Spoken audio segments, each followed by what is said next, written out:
Let's dive deep into a recent event that highlights the tension and challenges within its political arena. I'm talking about an incident in the Zimbabwean parliament involving Speaker Jacob Mdenda and CCC MP Gladys Hlatiweyo. It started during a parliamentary session when Hlatiweyo attempted to question President Emmerson Mnangagwa's recent remarks. She was curious about his comments concerning neighboring countries, Zambia and Malawi. But before she could get her answers, Speaker Mdenda stepped in. He blocked her question, claiming it was not appropriate. This move has sparked debates and left many wondering, what does this mean for freedom of speech in Zimbabwe? This isn't just about a blocked question, it's a glimpse into the ongoing struggles between the government and the opposition, between control and the quest for transparency.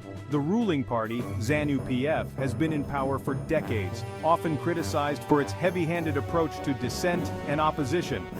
So what was in Mnangagwa's remarks that sparked such a reaction? While details are sparse, it's clear that the implications of his words are significant enough to cause discomfort within the halls of power.